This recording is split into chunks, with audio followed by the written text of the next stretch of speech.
Fortunately, the topic that I'm going to talk to you today about is something that all of you had read in your, basic 6th standard, 7th standard biology textbooks about cell division and mitosis and meiosis.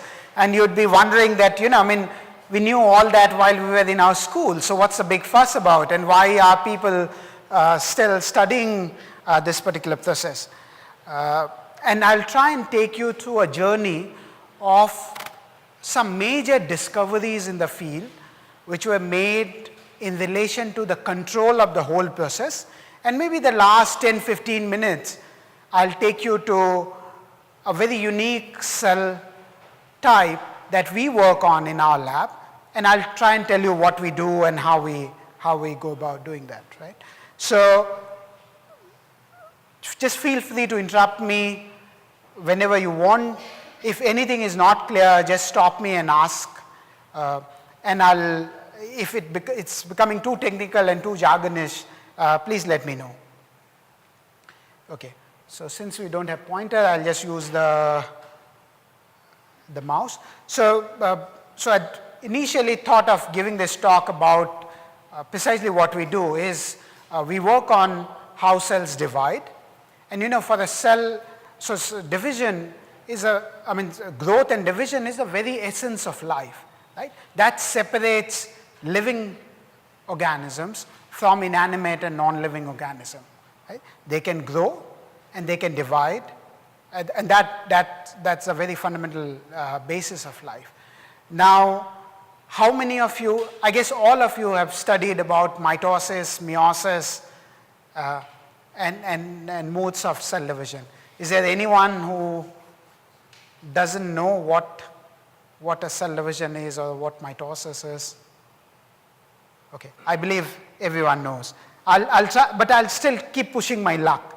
I'll try to prod you and ask you questions and see if I can make it interactive and I can get some all of you to respond to it, right? But I believe all of you already know about what a mitosis and what meiosis is. And this rather very colorful and elaborate slide actually shows a cell, it's not important what type of cell it is, undergoing rather last or terminal phases of mitosis. What you see in magenta are chromosomes, and in green are a structure which is made up of very fine tubes. These tubes are almost about, say, more than 1,000-fold smaller than the thinnest possible thing that an eye can detect, and these are microtubules. These form a very nice elaborate structures called spindles, which help separate these DNA, which is shown in magenta here, to the two ends of the cell. So the way the cells divide, for anything to divide, essentially what do you need? You need first, it should grow and it should, almost double the quantity of all the entities that it has. And one of the most important entity that any cell has is sort of, it's often referred to as its genetic material, which is contained inside its nucleus, which gives the blueprint of what the cell is, what it is capable of, what all it can do, right? And those informations are actually packaged in discrete units of structures which are called chromosomes. Different cell types have different number of chromosomes. There are organisms which have a single chromosome, two organisms which may have hundreds of chromosomes. And the sheer number of chromosomes is not necessarily an indicator of the complexity of that particular organism. So you have a fairly, evolved organism like one particular species of ant which is found in South America, which has only one chromosome. On the other hand, you have a very, very simple yeast which may have about 15 or 16 chromosomes, and some very primitive plant species which may have hundreds of chromosomes. Similarly, there are certain species of paramecium and in unicellular organisms which, if you go out in in Mumbai rains, just collect from any puddle of water, and if you observe them under even say a good optical magnifying glass, you may see some tiny organisms and creatures moving around. There are high chances that some of which may be paramecium, and there are certain types of those organisms which may have hundreds of chromosomes, right? So, but these chromosomes, when cells are resting, when cells are not dividing, are rather dispersed, fuzzily spread all around the nucleus. Once the cell starts to prepare for division, these form very, very discrete structures which are called chromosomes. Right? Now, coming back to the point that I was mentioning, what do anything need to divide? Right? First, you need to sort of double the content that this cell has, then it needs to partition those contents, and then it needs to create a boundary between these partition components, right?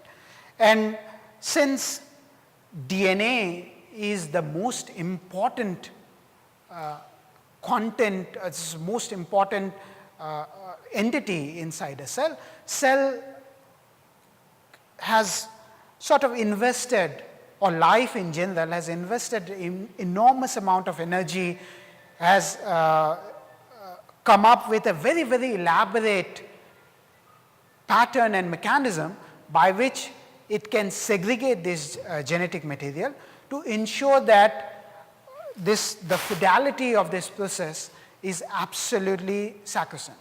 So every time DNA would duplicate, and they would be equally partitioned into the two ends of the cell, and then there would be a barrier formed in the middle, right? And if that does not happen in this precise manner, terrible things can happen. And one of the most complex diseases that the humanity grapples with is cancer. And cancer is nothing but an uncontrolled form of cell division, and the genesis of this is often can be found to situations whereby this segregation did not happen properly.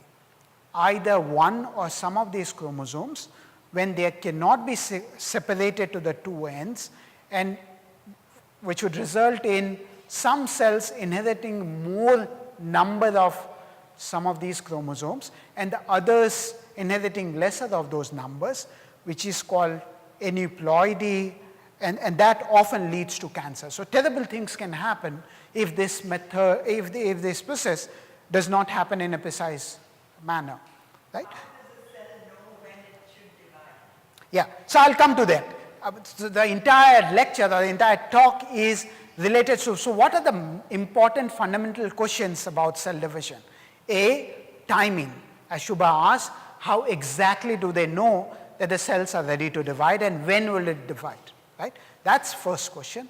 Once you know that it is the time to divide, then it has to find the middle, right? It has to find the middle, it has to find the plane where it should divide. So when to divide, where to divide, and how to divide, right? So these are three fundamental, you can break down the broader question into these three fundamental simpler questions, and I will take you through possibly some facets of all of these three problems. But the first and foremost is when to divide. What tells the cell that it is ready to divide, or in some simpler terms, what's the molecular mechanism, right, which determines that, or which tells the cell that this is time to divide, right? We will, I mean, that's precisely what this entire talk is about.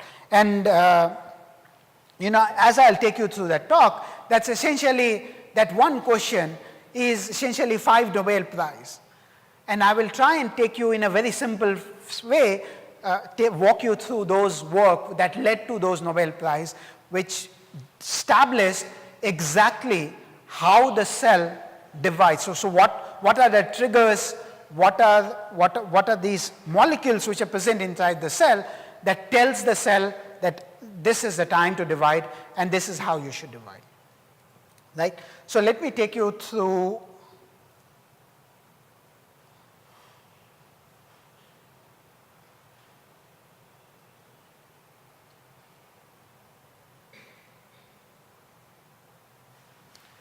So, I mean, this slide essentially just is there to again reiterate the fact that I was trying to make, is all life forms are, they are made up of cells. So cell is a basic fundamental unit of life, and every organism actually starts from a single cell zygote, which comes about by fusion of male gametes, which are often in say, for the mammalian systems, they are referred to as sperm cells, and female gamete, which is an egg cell. Once these two come together, they fuse and form a single cellular zygote. These zygotes would divide in early embryonic stage, often in a very iterative, regular pattern. Later on, that division would be coupled with very elaborate cell movement, cell migration. They will home into different areas, and they will be patterned and sculpted into beautiful forms of life that you see. All these, I mean, from very, very simple echinoderm to insects, birds and plants, all of them, all these beautiful life form comes out of this elaborate process of division and differentiation. Now this by no means is a recent question, right? I mean, it has been studied for centuries now. And early biologists, Walter Fleming used very, very simple, and not only him, I mean, there are a large number of other equally grim-looking German bearded gentlemen had made some seminal discoveries in describing this process of division, right? Using very simple optics, sometimes often something as simple as a magnifying glass, right?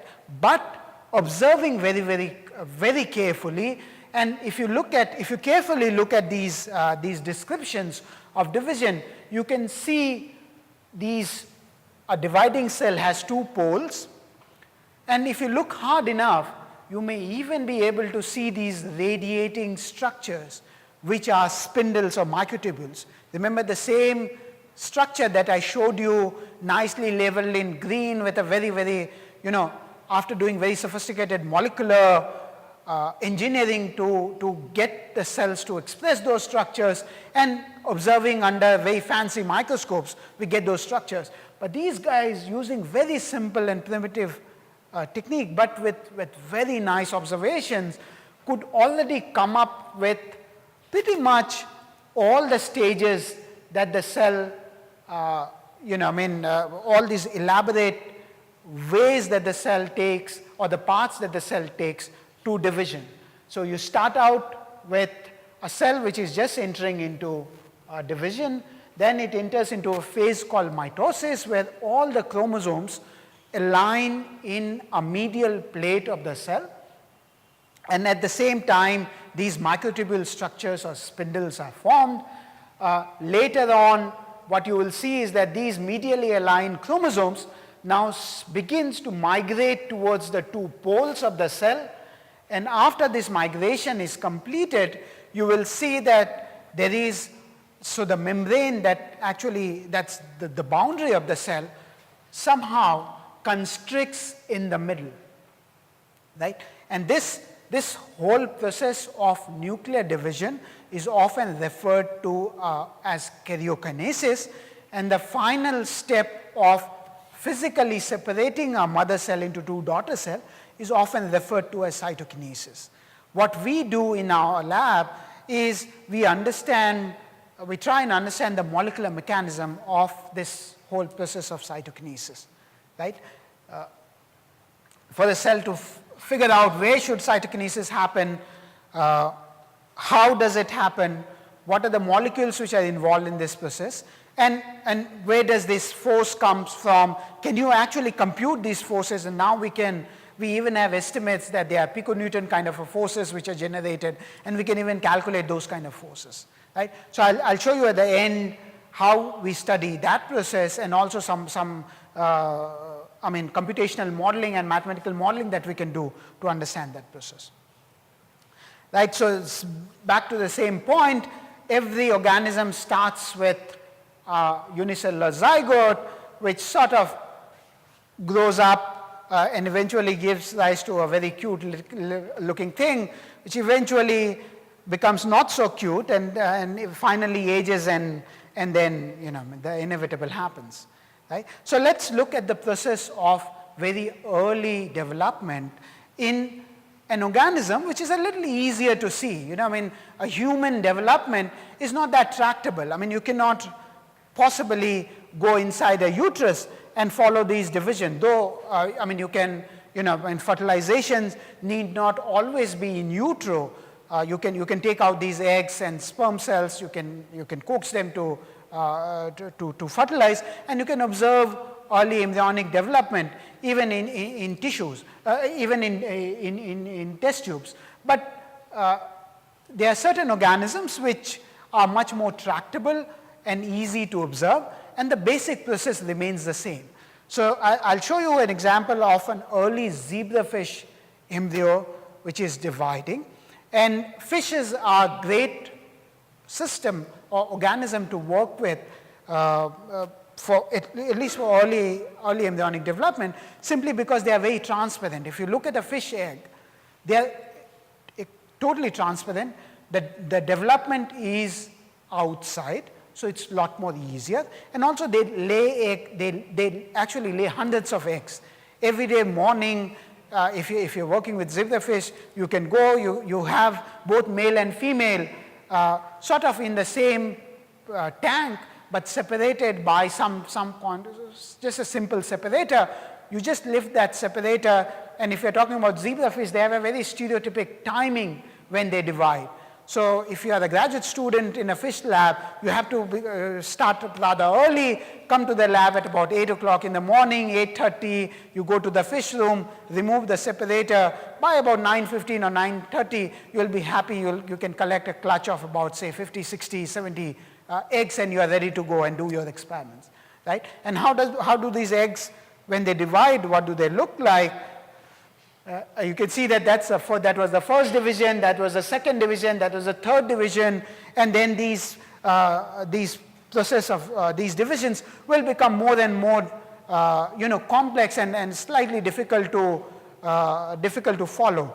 But eventually these cells will form huge mass of cells, which will again start doing very stereotypic and very planned migration. Now do you see that the cells in mass have started moving? It does various phenomena.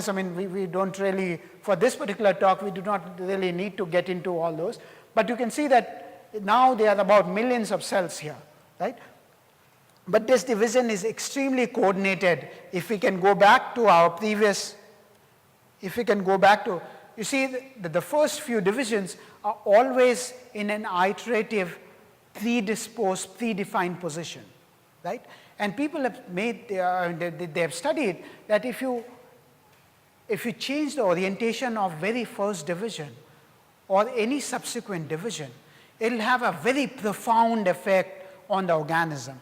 Oftentimes these organisms would never develop, would lead to, sometimes they may go on to divide a little further, and they eventually end up dying. Right? So determining where to divide, how to divide is absolutely essential. The other aspect of cell division that I did allude to is this uncontrolled. What happens when you lose the control for cell division? That's what happens in some physiological conditions, including dreadful diseases like cancer, whereby the control of that division is lost. Cells which were not supposed to be proliferative not only proliferates, but they also migrates out, and that leads to a death of an organism, right? So sort of will, maybe I'll try and skip those terminologies, but I will like you to just give me this bit of, so as a cell to divide, as I told you, right? I mean, you have to duplicate and then separate.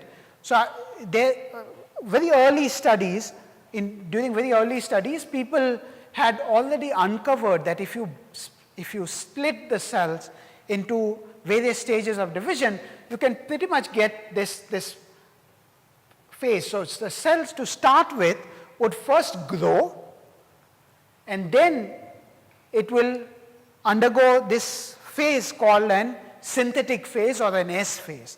S phase is nothing but a phase when the DNA or the nuclear content of the cells duplicate and divide.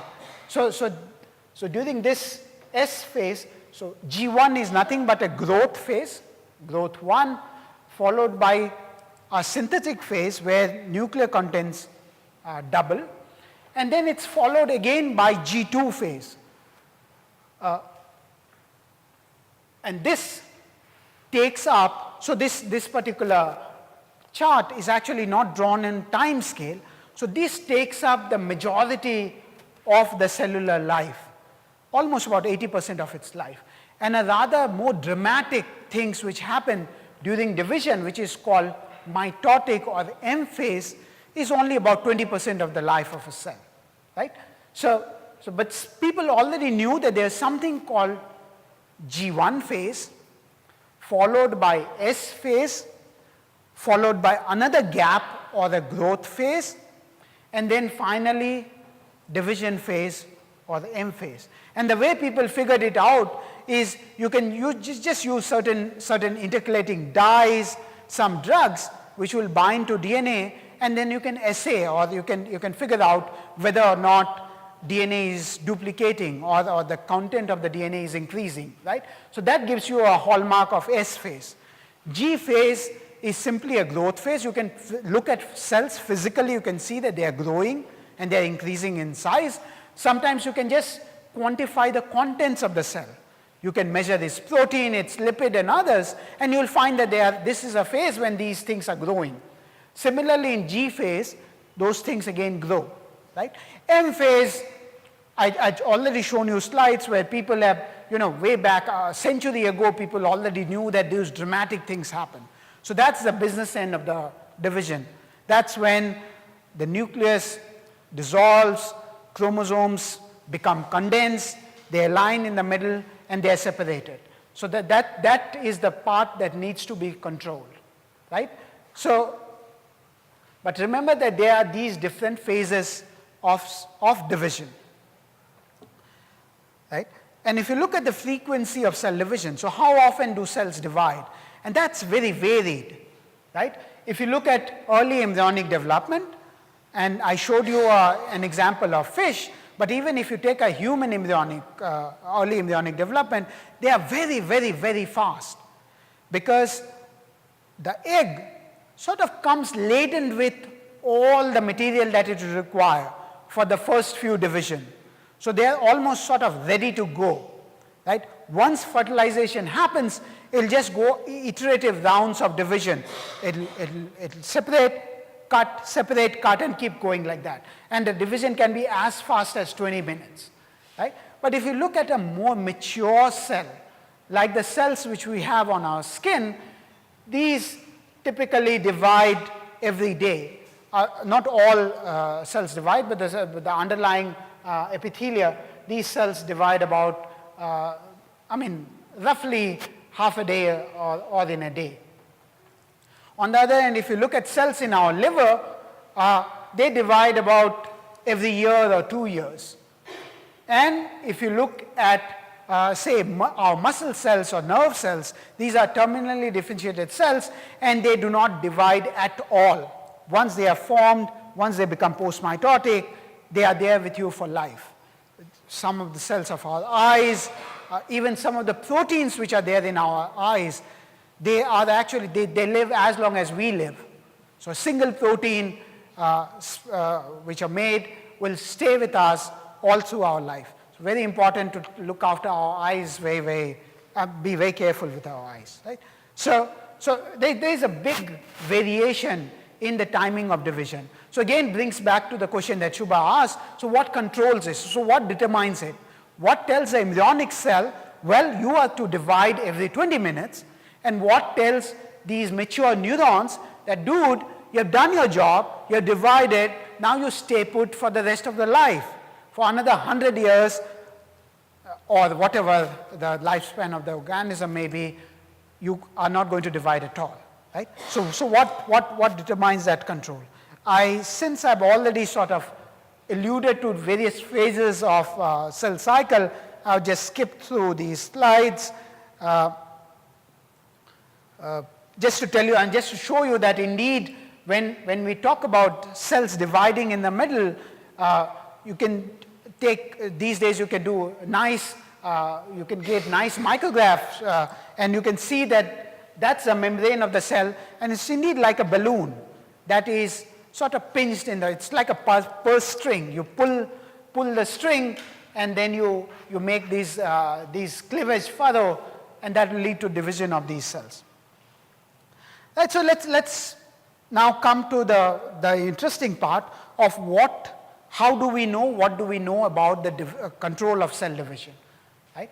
And this was worked out, and again, I mean, the reason why I chose this topic was I'll use this as a sort of a primer to give you how discoveries, especially in biology, are made using, when people are studying varied kind of problems in different types of organisms, how all these knowledges come together to synthesize and to give rise to very, very fundamental aspects, which becomes, which is the basic paradigm by which is universal. So there are two things which are important to remember in life. One is the conservation of life. A very, very simple, the simplest form of organism, bacteria and us, we have more in common than what we think. Essentially, most of the basic paradigms of life we have borrowed from bacterial system. They have all evolved in very simple systems, and evolution has layered on complexities as it went along. So there are some variations to the theme, but the basic paradigm remains the same, right? And I will restrict this discussion, today's discussion, to eukaryotic life form, and I will tell you how studies in different types of organism, some as complex as human cells, and the others as simple as unicellular fungus, yeast. All these knowledges and all these discoveries have come together to give us the understanding of how cells divide and what's the molecular control. Okay, and these are some of the organisms that we will talk or that we'll go through. Some echinoderms, clams and sea urchins, a very cute looking frog, Xenopus, has been a beautiful model system to do lots of biochemistry. Very, very simple and primitive organism, budding yeast and fission yeast, and I'll introduce these two yeasts a little later. This is an organism that I work on in my lab, apart from mammalian cells, Drosophila, human cells, and this is just a Xenopus early cell division. Right? So we'll sort of traverse across all these organisms. We'll see how different experiments and different studies sort of came together, and not just different kinds of organism, but also different approaches to those studies. So people had looked at mammalian cell division in culture. They had looked at activity of frog egg development. So these guys were embryologists. They were not really cell biologists and not necessarily looking for what controls cell division. They were simply busy understanding how early embryos are patterned in Xenopus. Then we'll come to clam biology, where these guys were just isolating these clams from ocean, grinding them up in nice molecular biology laboratories next to the seaside and trying to study some biochemical property, but that again led to a very interesting and fundamental aspect of cell division control. We'll talk about now genetics, and especially yeast genetics, which has been fundamental in our understanding in this control. Later on, bioinformatics and peptide chemistry in all. And all these work have been very seminal, and that's a testament to the fact is that we're talking about 5 Nobel winning work here. So let's start with the first and the foremost experiment. So let me remind you again. Remember, we had already talked about growth phase, 2 growth phase separated by an S phase, and then M phase. So it is that cycle is very, very important for today's talk. So I'll again remind you, growth phase followed by S phase, another growth phase, M phase, right? So people had already understood that that's just broadly how cell division occurs, right? But people still did not know is what controls it, right? I mean, how does cell know that after G1 phase, it has to enter into S phase? Once S phase is done, it has to enter into G2 phase. Once all this is done, it will then go into mitotic phase, and that would lead to completion of division, right? That's a basic that's a basic question, right? And also, what is it that prevents the cell from going back, right? Once the cell has undergone S phase, why don't it go back and do G1, right? Or for that matter, if the cell has already undergone S phase and has come to G2 phase, why does it never go back and replicate its DNA again? Just think about it. It will be disastrous if the cell would do that, right? Then your genetic material would just go haywire. A cell will have all kinds of combination of your chromosomes, and that's precisely, these are the kind of things that happens in some of the disease conditions when these controls are lost, right? So a very, very simple, elegant, yet very interesting set of experiments were done in Cambridge by 2 people called M.S. Rao and Mike Johnston. So what Rao and Johnston did were, they did a very simple study where they took human cultured cells and they will just fuse them together. So they had 2 different cell types, and they could for the simplicity, let's just assume that they could figure out at what stage of cell cycle these cells are, and they could also distinguish between the 2 nuclei. The 2 cells are going to be fused, so naturally they will have 2 nuclei. So they could follow these 2 nuclei, right? And they asked a simple question. So they took one cell which was undergoing mitosis and the other cell which was in G2, right? This is growth 2. When they fused them together, what they found that the fused cell, the nuclei which was in G2, and remember I told you G2 is a rather long phase, and in a humans, these cell types which they were studying, G2 takes almost about 7 to 8 hours, right? So now instead for this G2 nuclei to wait for 7 hours, they would immediately undergo mitosis, right? So that was the first set of experiment. What does this experiment tell us? This experiment tells us that there is something in a cell which is already undergoing mitosis. It can induce the other nuclei or the other cell which is still in G2 to undergo mitosis. So there is some factor which is present in mitotic cell which can induce cells which are in G2 to undergo mitosis. Right? So that's an important thing that this experiment, the first experiment said.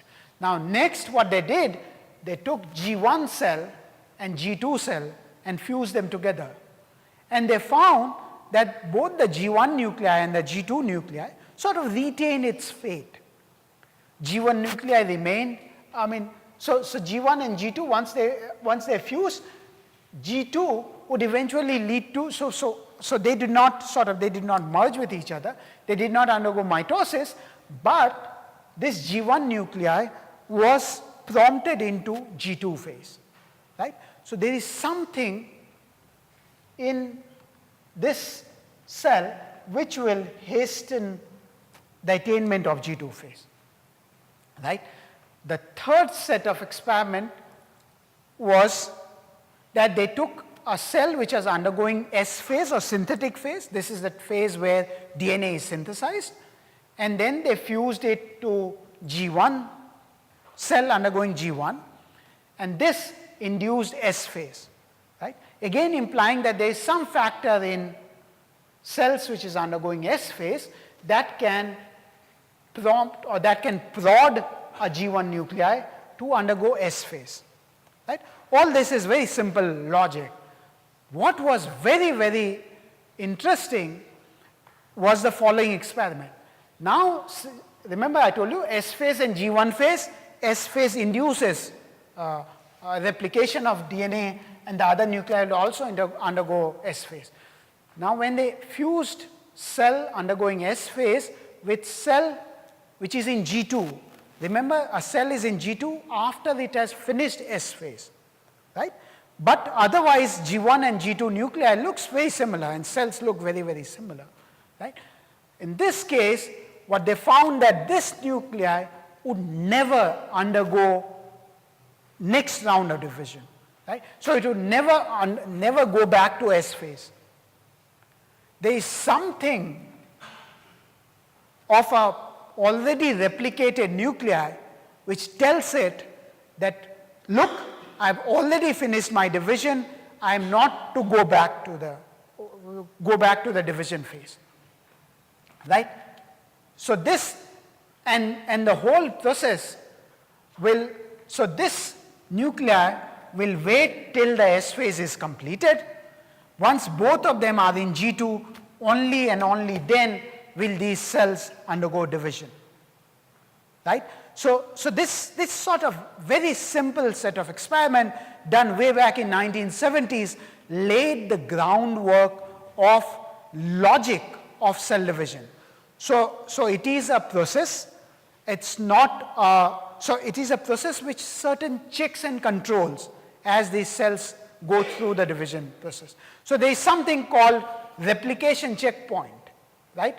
So which prevents G2 nuclei to go back into S phase. So it tells it, look, I've already replicated, I don't need to replicate anymore, right? So these paradigms were very, very important. So again, I mean, we have already sort of discussed this. So, I mean, if I were to reiterate again, if you fuse M phase cells with interphase cells, it will induce division, right? So mitotic factor, there is some factor, some possibly diffusible factor that instructs the other nuclei to undergo mitosis, right? S phase and G1 nuclei, it will induce S phase. Again, there is some factor in an S phase that sort of tells the other G1 nuclei that it is time to replicate.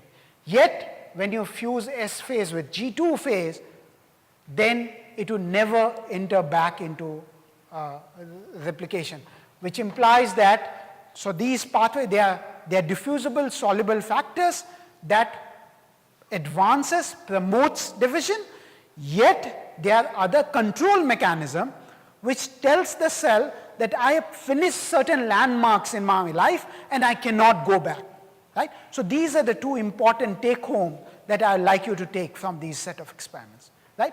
Very, very fundamental, very important set of experiments published in Nature in 1970, which sort of laid out basic paradigm, right? So now experiments using human cell culture, we will move to, early embryologists who were just interested in studying development, pattern formation, how does, simple, uninteresting looking spherical zygote gives rise to such a beautifully patterned, organized embryo, which has different shapes, forms, different organs, and forms a full body. And these experiments were done with this organism, Xenopus. It's a tetraploid frog, and the reason why it's an experimental organism of choice is that these guys lay hundreds of eggs, actually sometimes even thousands of eggs. So you can, I mean, they're beautiful videos. I didn't sort of bring those videos where you can see that students can collect almost 1,000 in a beaker. They just take a beaker, and all you need to do is, they're rather chubby looking frogs, mind you, quite big. You lay them, upside down, and you just gently squeeze their belly every day in the morning, and you will get thousands and thousands of eggs. Now, material for biologists is like, it's gold mine, that allows people to do a lot of very intricate biochemical experiments. So what you can do is you can grind them up, mash it up, and then just, isolate various proteins from them and then study, what does protein do. So protein biochemists, it's a very, very good system to study protein biochemistry. And one such people was, Masui, when he was in Clement's lab, first at Yale, and later when he moved to Canada to set up his own lab, he was studying very, very early embryonic development. And the paradigm is the following. So you take an egg cell, you take an unfertilized egg cell, and it's very easy to isolate unfertilized egg cells in Xenopus. And people had already known that when you take an unfertilized egg cell, you can activate it by two ways.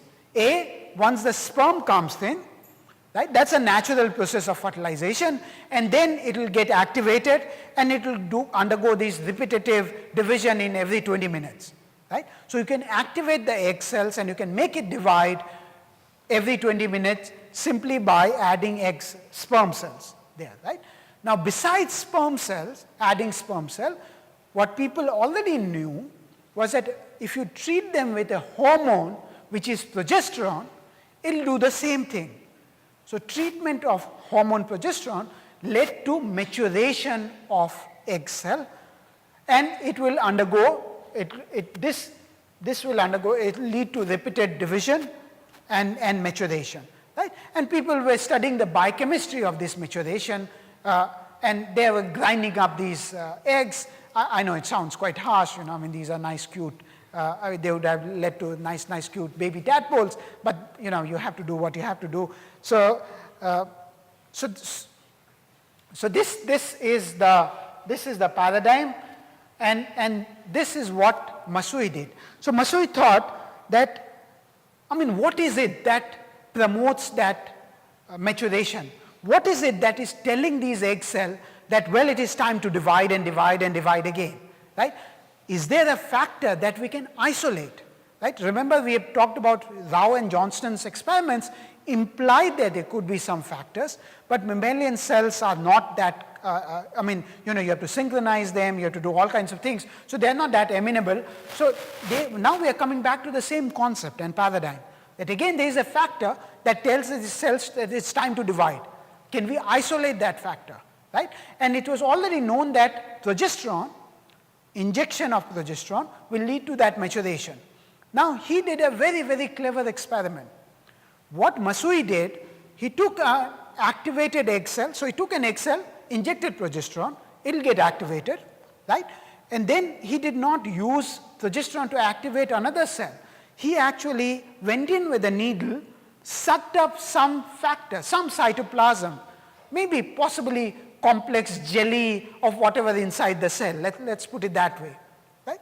And he injected that, instead of progesterone, he injected that to the next egg cell. And lo and behold, he found that that led to maturation, right? Now, this experiment leaves you with one caveat.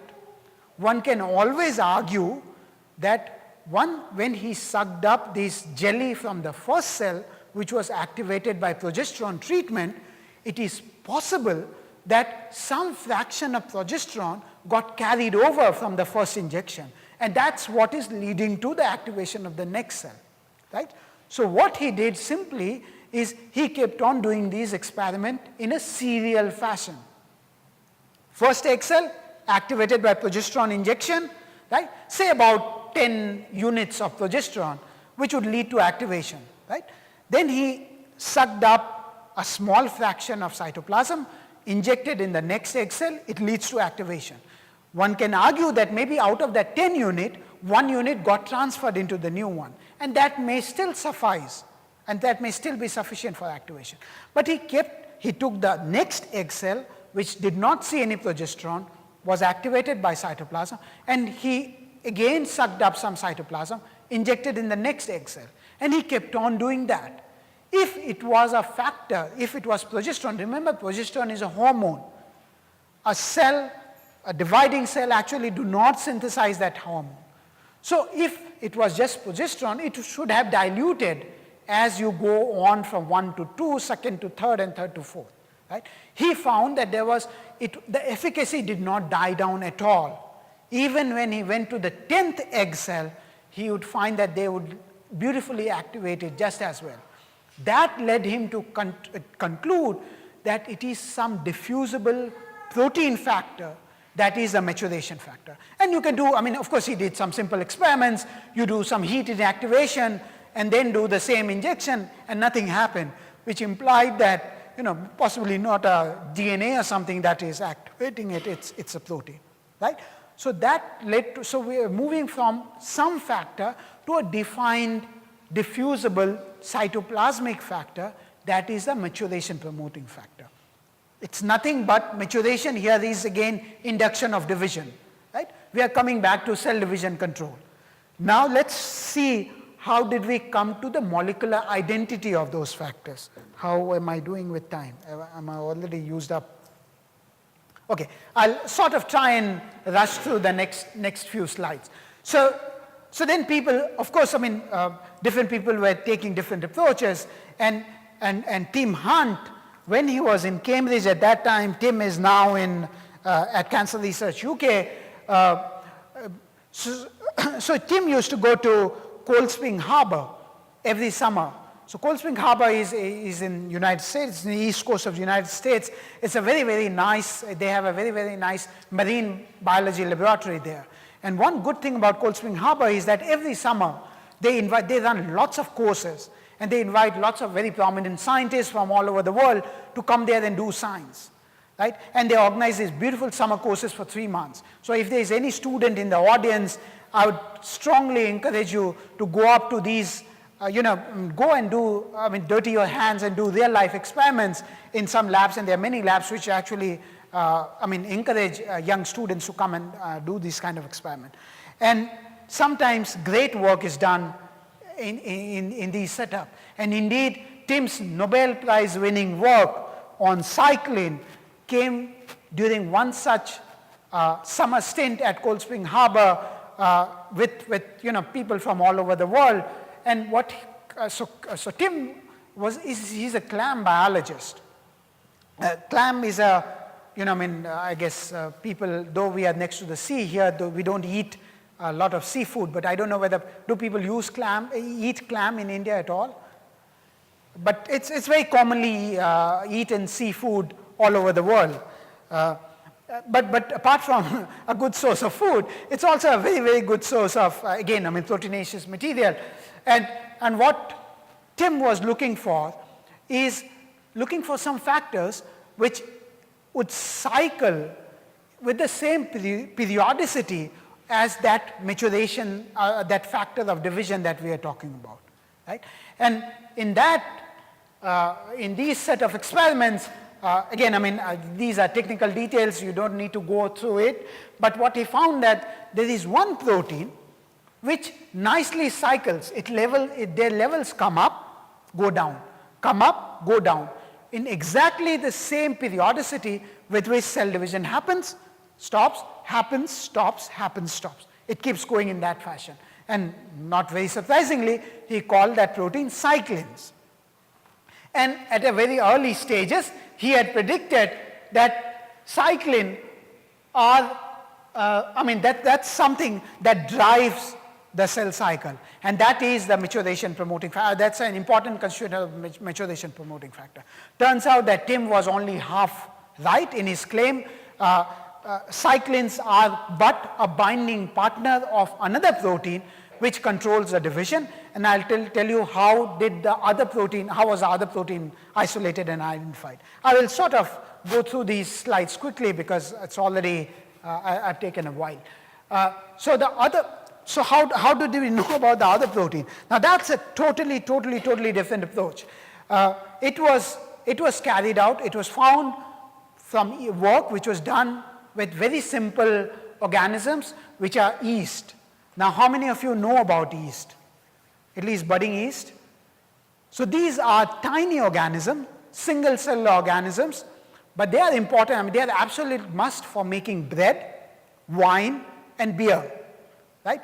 Perfect, right? I mean, why do you need to study anything else? I mean, that's a perfect thing to. So budding yeast so people have, I mean, the first set of experiments that people started doing were people who were making breweries in Europe in 17th and 18th centuries, and they would have natural source of yeast, and they will grow a batch of beer, and that would taste very nice and all was good. And the next season when they would grow, they will find that it tastes awful and horrible, right? Turned out that what had happened, those yeast cultures would sometimes and oftentimes get contaminated by certain other fungus, and that would give rise to terrible, and sometimes even bacteria, and that would give rise to terrible tasting beer. So, but these, I mean, this was already a big industry, and people started investing in studying these simple organisms and see whether we can have very consistent cultures, right, which will give equally nice tasting beer. That's the genesis of work and how yeast came into being as a system of study, right?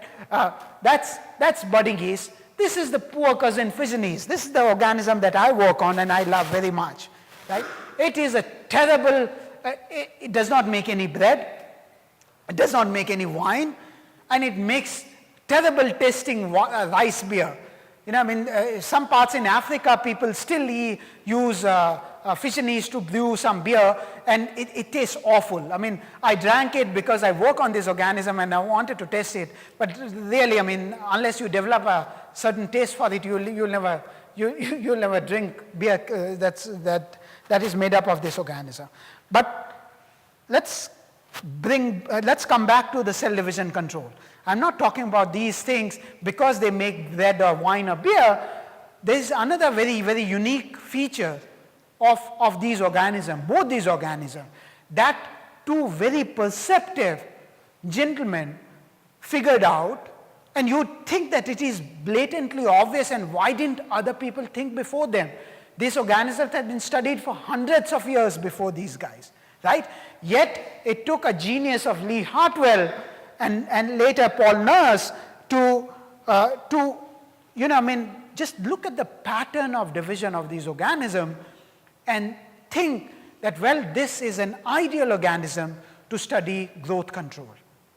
And I'll tell you how and why that happened. Remember, yeast is very easy. These are single cell organisms, right? Very easy to culture. All they need is you throw in some glucose, maybe some other combination of other nutrients, and you can grow them in simple flasks or shakers and all. So they don't take a lot. Mammalian cells are rather difficult to culture. They're not that easy to culture. It also takes a lot of media, a lot of, it takes a lot of, it's quite expensive. But expense is not the only thing. Yeast are also beautiful genetic system. Remember, humans are diploid.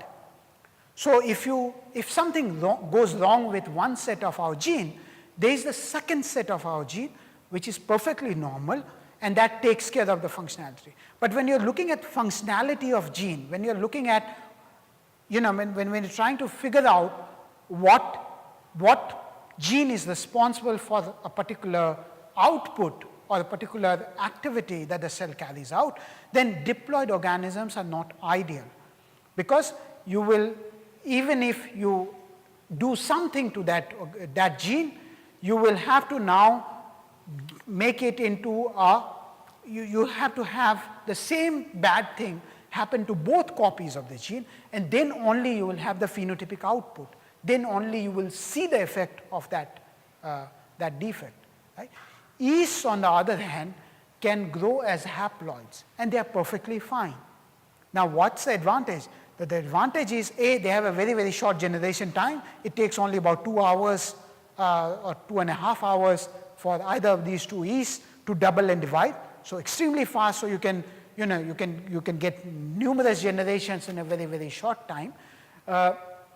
Also, you can, now if they are haploids, and if you hit a gene, then you will immediately see the output because the other copy is missing. Right? Now that's a double-edged sword. Right?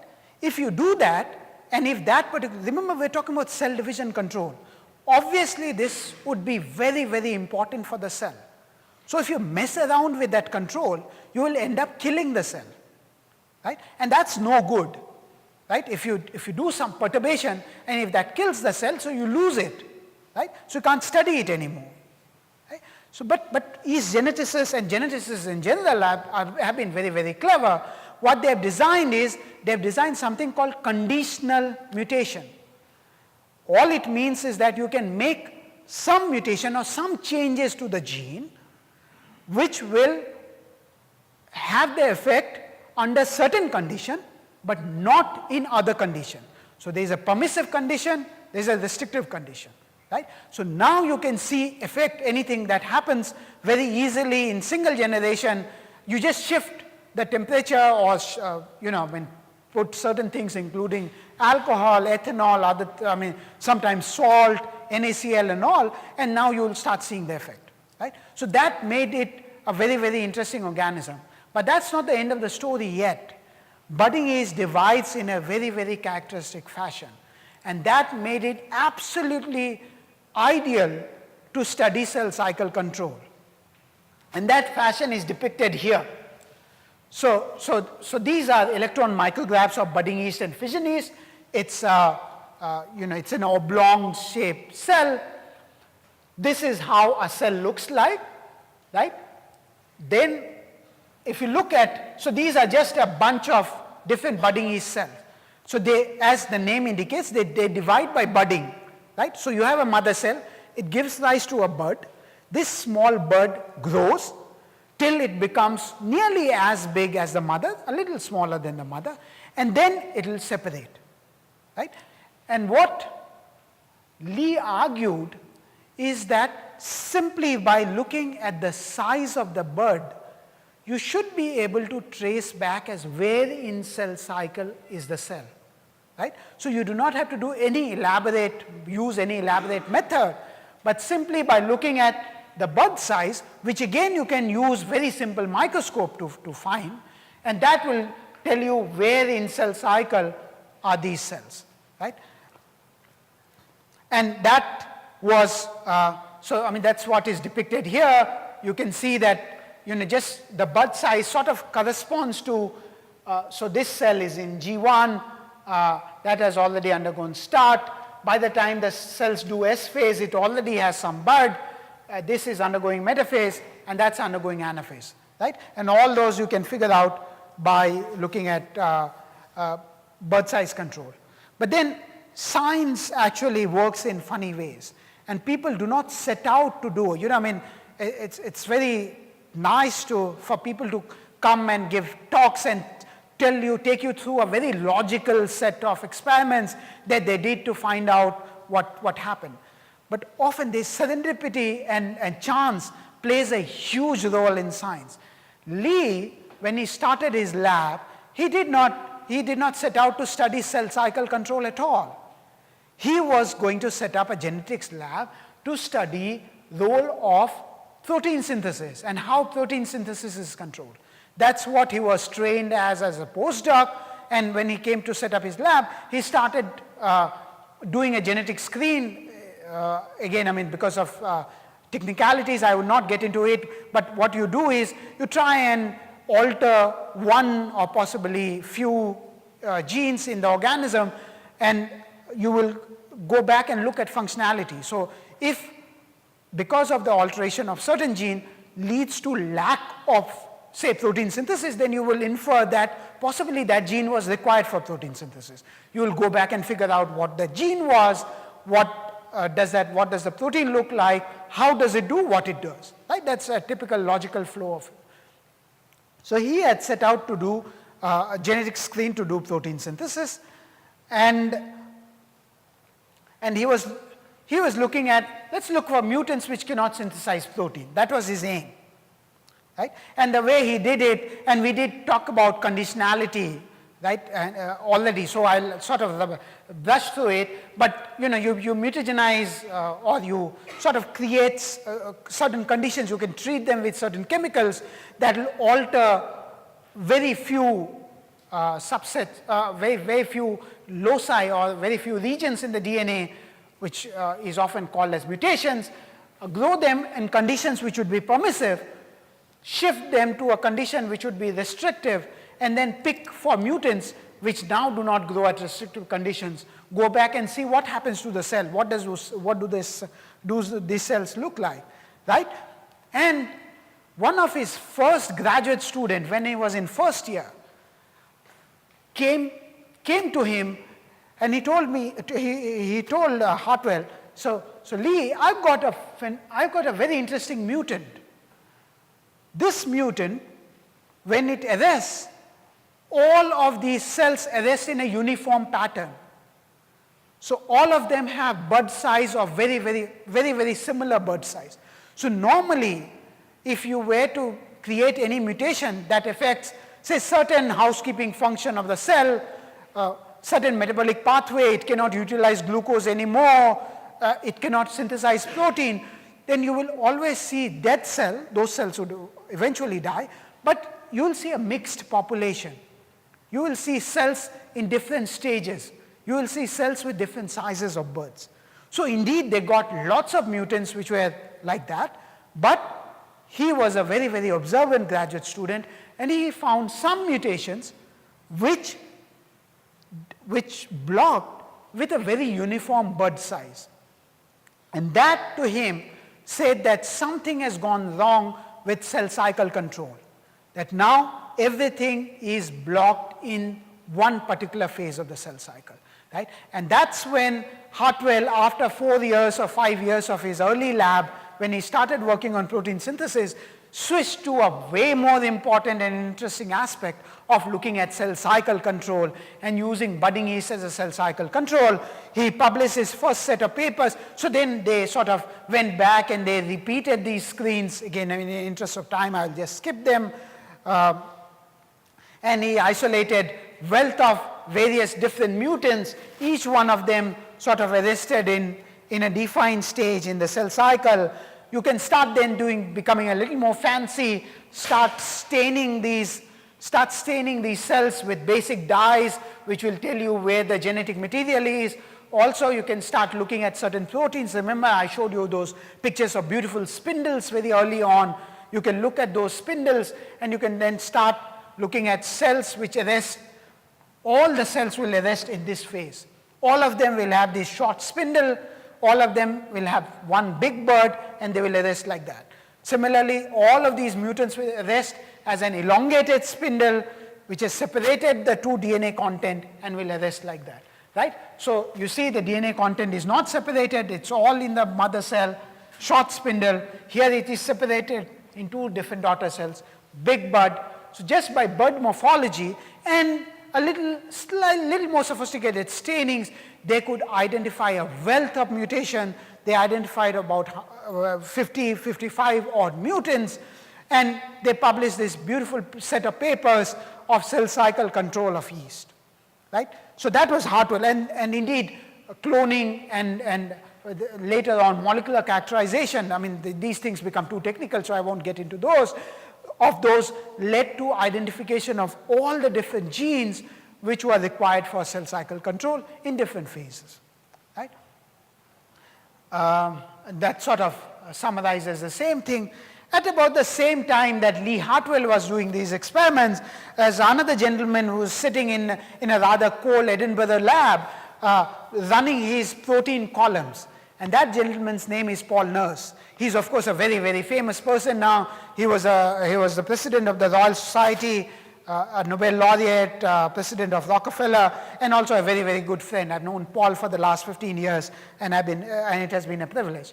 So Paul, when he was a graduate student, he was doing protein biochemistry. He was in a lab isolating certain proteins which were required for certain things. And at that time, he was running a column, and that column, those days, we're talking about 1960s, late 60s, early 70s, that the equipment that he used to run that column was rather temperamental. It was a new prototype which had come out, and it had this propensity to just conk off. And it would conk off almost after, say, after 2 hours or so. And his run took about 2.5 to 3 hours. So he had to catch it the moment it stopped to save and salvage his experiment. So he had no choice but to wait in rather, in Scottish evenings can rather be depressing, dull, and sometimes it's also a very beautiful place. Let's give it that way. But winter evenings can rather be dull and boring. So he thought what he used to do is he used to read papers. He used to read scientific papers while he was running his column. And one such paper that he read was Lee Hartwell's beautiful Screen. And that sort of told him that, well, I also want to do something similar. And that set him out to find a model organism where he can find properties which are similar to Hartwell's budding yeast and see if something very simple that you can look at morphology can correlate with cell cycle, right? And he came up with this organism, fission yeast. It's again a unicellular yeast. It's cylindrical in shape, and it grows in a very uniform pattern, and it divides precisely when it becomes about 14 micron in size, right? So it would start out as a 7 to 8 micron cylindrical cell. It will elongate and divide, it will elongate and grow till it reaches 14 micron. Once it reaches 14 micron, it will divide, right? You can draw some analogy with Hartwell's yeast, right? The bud size would correspond to the stage of cell cycle. Similarly, cell length here would correspond to cell cycle, right? And that prompted Paul to then go to a lab which was working on yeast, and he ended up in Murdoch Mitchison's lab.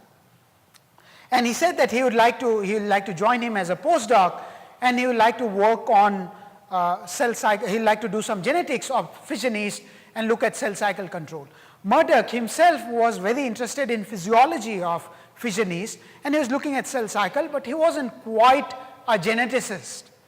So he said, look, young man, you're welcome to join my lab, but I'm not a geneticist, so you better go to Switzerland for about a year, get trained in genetics first, and come back and do your work. And he did that, and then he again published this beautiful set of papers. So he did a very similar screen as Lee Hartwell's screen, using precisely very similar analogy and reasoning, and he again identified wealth of mutations, almost about, say, 50, 60 different mutants, which were defective in cell cycle control. Now, I would like to emphasize, and then he published some of these very early papers, about 7 or 8, beautiful set of paper from Murdoch's lab. What is remarkable is that in not one paper, Murdoch Mitchison, whose lab this work was done, is an author on those papers. Because he told Paul that this is your baby, it is your idea, you have come up with all these things. I did not contribute enough intellectually for the project for me to claim an authorship. Such generosity, it's something that is, that we don't see very often in life.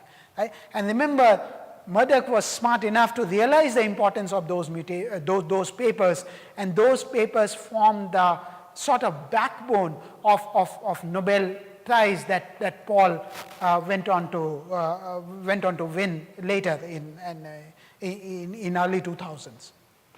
Right? I'll again walk you through some of the mutants. Maybe we don't have time for, I have already sort of taken up a lot of time. So let me sort of skip through these. He had isolated lots of these very interesting mutants. What is happening? Okay, and that those mutants, what you can do is you can do epistasis, you can do genetic combinations, you can align them in various pathways, and you can get an elaborate, sort of either linear or sometimes rather hierarchy in which all these genes work, right? Let's say that you have such hierarchy in budding yeast now, and a similar hierarchy in fission yeast. Of course, these were beautiful, very, very smart people that led to certain pathways. And he could then come up with a control by something that promotes transition of G2 to M. Remember, if we go back to Rao and Johnston's experiment, that was the basic paradigm. So if you fuse a mitotic cell with a cell which is staying put in G1 and doing nothing, it will induce mitosis. So there was some promoting factor that induces mitosis. Turns out that now they have a genetic, genetic identity of that factor. The factor consists of two different entities. One was called CDC. So when they isolated these mutants, these were cell division cycle mutants. That was what Lee called all his alleles, and Paul also called them by similar names. So the mutants were simply given numbers. So they are CDC1 to CDC50 and CDC60 in budding yeast, and similarly CDC1 to CDC60 in fission yeast. Right? At this time, they had no clue, no idea about what those genes really were. They were simply mutants. Those genes were cloned much later, actually some of them even decades later. Right? Now that leaves the students in the field with a huge conundrum that CDC2 in budding yeast is something else in fission yeast, and CDC2 of fission yeast is something else of budding yeast. So that's something that all of us had to grapple with when we are studying. Suddenly someone will come and say, oh, CDC5 does this, and that, and you are thinking of CDC5 of fission yeast. Turns out that the person is talking about CDC5 of budding yeast. Right? That's a bit of a aside. So these terminologies are of fission yeast, and in fission yeast CDC13 encodes for the protein that, remember, Tim Hunt had isolated as going up and down, up and down, up and down in a cyclic fashion. That's nothing but this, and people, and I'll come to that a little later, and this was another gene. But chronologically speaking, this is still a gene, and this happens in yeast, right? So now the next question is, well, all that is nice and fine, all this happens in yeast, what does it have to do with maturation, with MPF that we have been talking about? And it's lowly yeast after all, a simple eukaryote, single cell. What does it have to do with humans? Does it have anything at all to do with humans? Right? So how does these things come together? Or what does it have anything to do with budding yeast either? Right? So if you look at the hierarchy in science, there were lots of labs working in mammalian cells, fewer labs working in yeast cells, budding yeast cells, and even fewer labs working in fission yeast cells. So, mammalian cells literally would rubbish some of the early discoveries which were made in yeast, saying that, well, it may happen in yeast, but may or may not happen in humans. Budding yeast lab would have a similar attitude towards fission yeast cell and say that, all these things that you guys are doing interesting, but is it even relevant, and does it even matter? So that sort of prompted Paul to do this experiment to show that one of the mutant that Hartwell isolated as CDC28, which he rightly claimed to be an important regulator and controller of cell cycle control, is analogous and similar to the mutant that he isolated as CDC2, which controls the transition of growth phase. And the reason why Paul, very early in his isolation, knew that CDC2 would be something special and important amongst the 60-odd mutants was because he could find different alleles of CDC2. One allele, so most of the times what happens that if you have mutation in CDC genes, they'll become very, very long, right? Because now the growth continues. It does not, none of the cell cycle control gene blocks growth. Cells continue to grow, cells continue to elongate, but they do not divide, right? So if you find, instead of 14 micron, now if you find cells which are 20 microns, 25 micron long and have not divided, you know that you have a CDC mutant in hand, right? And sure enough, most of the CDC mutants were similar. They were elongated, long, and they would have not divided. He also looked for, and he argued that anything that is a master regulator should go both ways. You should be able to get a gain of function mutation. You should be able to get something that now becomes hyperactive. And what will happen if they are hyperactive? Instead of these cells waiting for it to become 14 micron before it divides, it will divide precautiously. It will divide even before it had grown to become 14 micron, right? And CDC2 was the only mutation, only gene, which gave him both forms.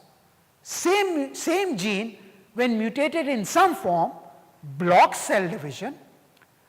The same gene, when mutated in such a way that now it's an hyperactive form, it divides much early.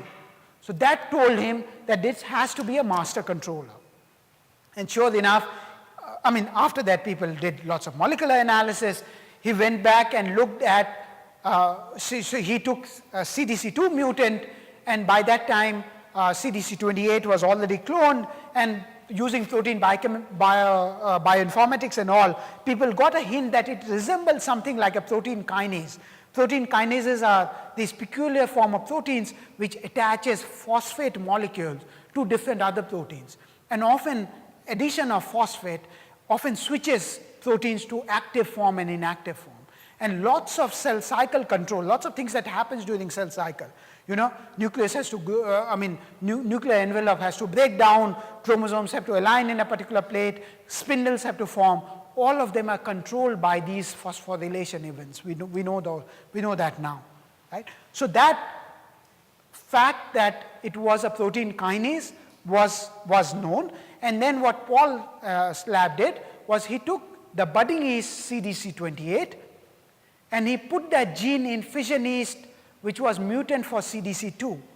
And he found that that normal copy of budding yeast CDC28 could perfectly rescue CDC2 mutant. Which by rescuing I mean that now you have that gene which can now synthesize proteins in fission yeast, and it makes cells grow perfectly normal and perfectly fine. That told him that whatever budding yeast CDC28 is, it's essentially doing very similar role of what fission yeast CDC28 is doing, right? That Paul then did another very interesting experiment, and it was actually this particular lady who was a postdoc in Paul's lab did this particular experiment, was that he thought, okay, budding, both yeasts, they are fairly similar. They are both unicellular, primitive organism. One gene from budding yeast rescuing fission yeast is not that surprising. They took a leap of faith and they now looked for a human gene which would then rescue CDC2 mutant, right? If there were to exist such a gene, it will tell you two things. A, it will tell you that this particular phenomena is conserved and it happens in a similar way even in human cells. And B, it will tell you that whole, that conservation of this whole process is similar, right? So there's similar protein exists and similar phenomena exists in both systems. And sure enough, what she could show is that by, but they did not know which gene in the human, from the human, should rescue it. So what they did is they made complex libraries. So they took the entire human genome, chopped it off in small pieces, put each individual small piece in a vector, and put them all individually in yeast cells, mutant cells, and found one such vector carrying one particular gene would rescue. Remember I told you that CDC mutant will become very, very long, but when they are transformed now with a human gene, could completely rescue it. These would become like normally growing and dividing yeast cell, and turned out that that was indeed the identity of these genes. So CDC2 genes turns out, and even the human genes, CDC2 gene is called by the same name, cell division kinase 2 gene. It's conserved all the way from very simple organism, yeast, to humans, and thereby you could I guess what I could sort of in brief tell you that studies in wide variety of organisms in different cell types and different kinds of approaches, doing cell culture study, looking at early embryogenesis, looking at genetics of very simple model organism, all of them came together to give rise to this whole idea of how cell division is controlled. And now we know that the master controller is a protein kinase called CDC2 or CDK2, and its binding partner, which is the cyclin, and this binding partner actually goes, their levels go up and down in a cell cycle dependent manner, and all these studies sort of very nicely and beautifully came together to, again, I mean, I'm sort of reiterating Tim's work on cyclin, which was done in Cold Spring Harbor. Again, I mean, let me skip through this, right? So that sort of nicely came together to give rise to this whole concept and idea, right? But again, what does that whole maturation promoting factor have to do with this cell division cycle control? Are they indeed the same? And that was done again by taking a very biochemical approach with xenopus, whereby, again, in the interest of time, I'll skip through, I mean, this is a test tube of, simply you have collected lots of early embryos of xenopus, you can sort of grind them up, fractionate them, purify proteins, and then instead of, injecting a complex cytoplasm, remember what Masui did? Sucked up some cytoplasm and injected, sucked up some cytoplasm and injected. Instead of doing that experiment, what these guys did was fractionated proteins and injected these fractions.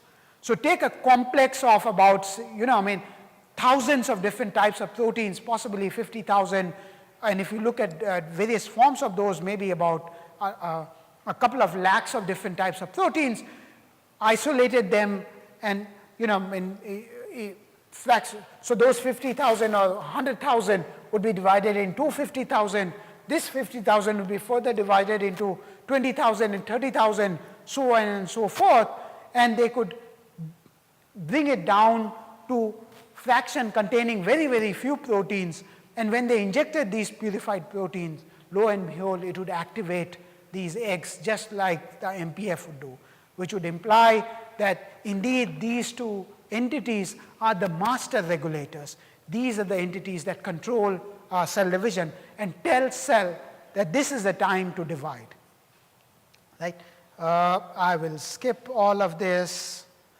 And okay, I can do one thing. Either I can stop here, or I can take you through. So if you guys are still patient enough, I can take about 10 or 15 minutes to take you through what we do in the lab. So we'll leave it to you to decide what. Huh? We stop here? No? No? Are you sure? But anyone, if you want to leave, feel free. I mean, that's not, I'd definitely not be offended. And so I'll just take you very, very briefly and tell you about what we do.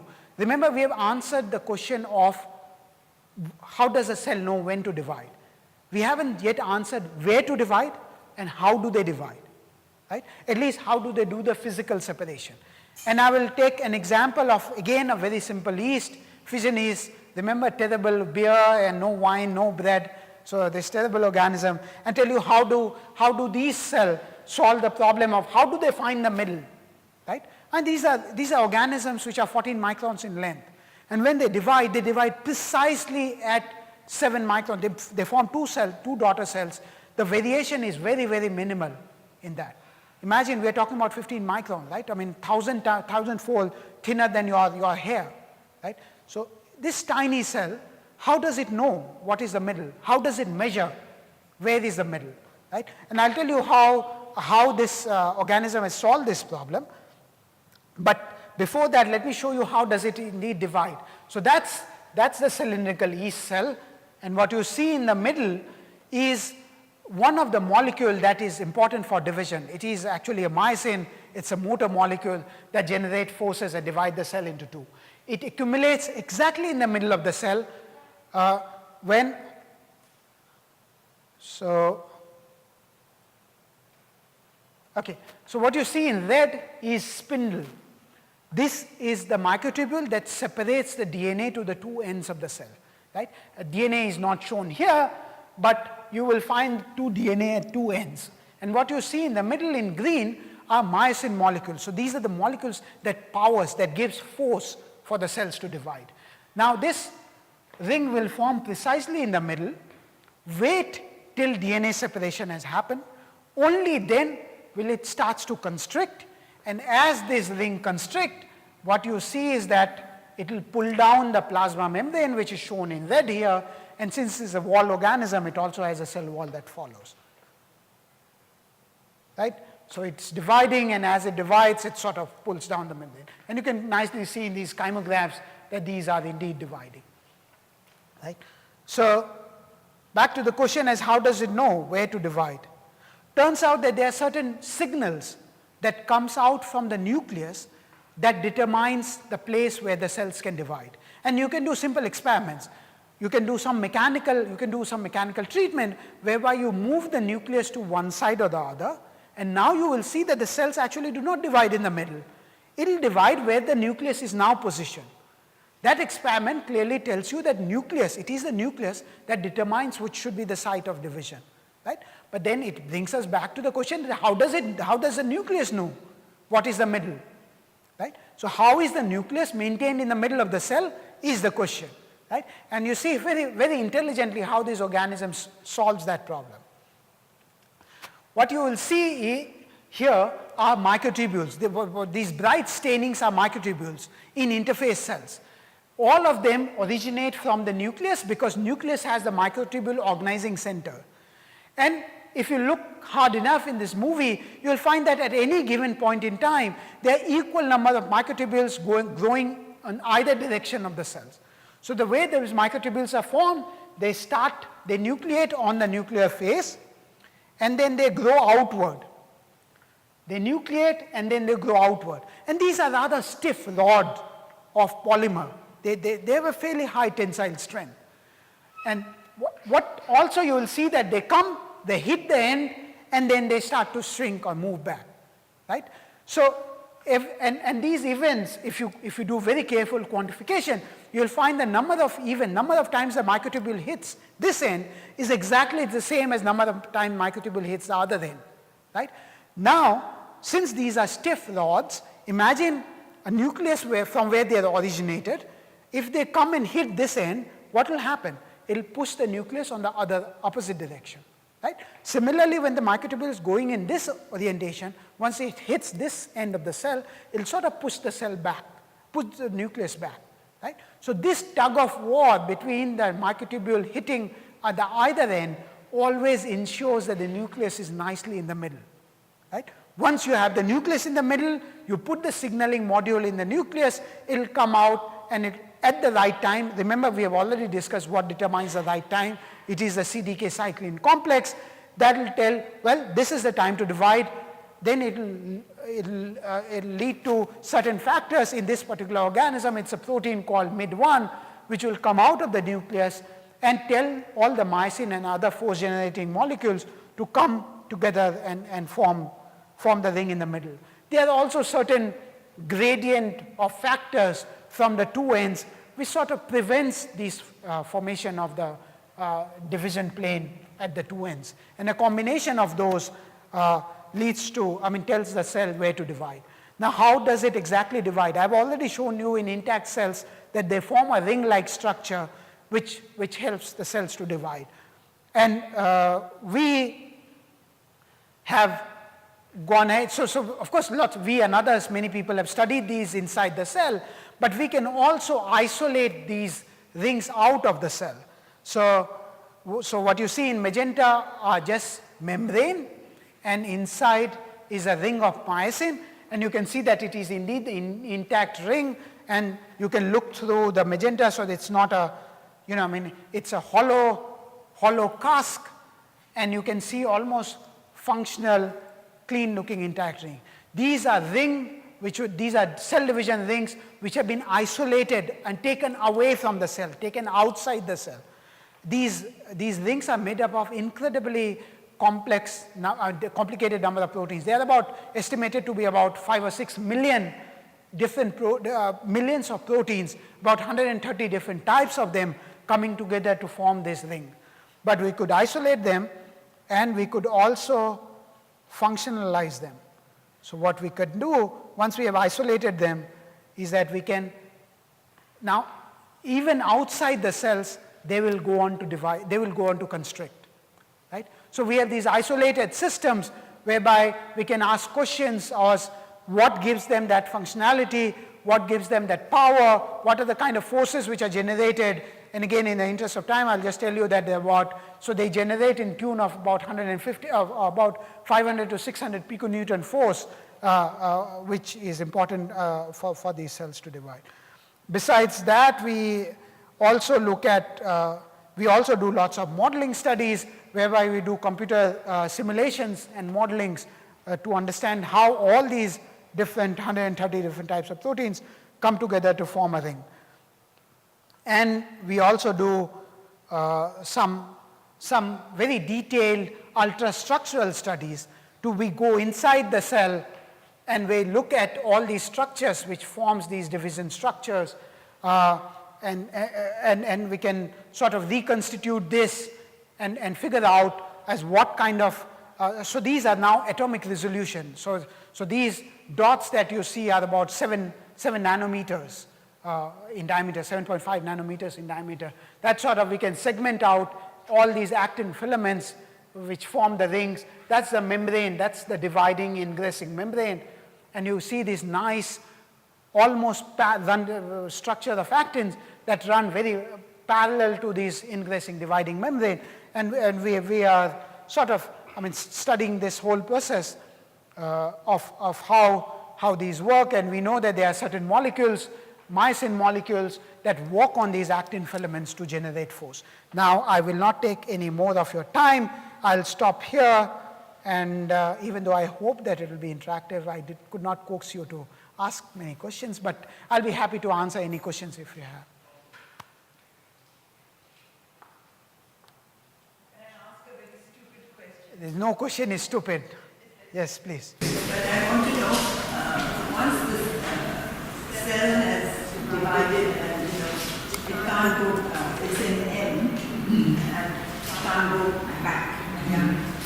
It's not possible to make it into a stem cell. They haven't been able to make stem cells out of mature cells, have they? No, they have now. So if you look at if you look at the entire, so go back to basic physiology. Forget about plant cell, animal cell.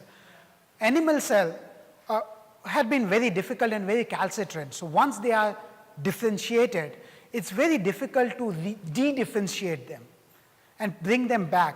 But in principle, it should still be possible, because remember the blueprint and all the informations which are contained in the nucleus, they have been modified slightly. So there are certain modifications, especially methylation and other controls in both the nucleus itself and also the proteins which are very, very closely associated with the nucleus. And that sort of determines which sort of genes can be expressed, which cannot be expressed, right? So the process of bringing them back to the native state had been very, very difficult with animal cells, but it's still possible with certain cell types, even differentiated cell types now in animal cell.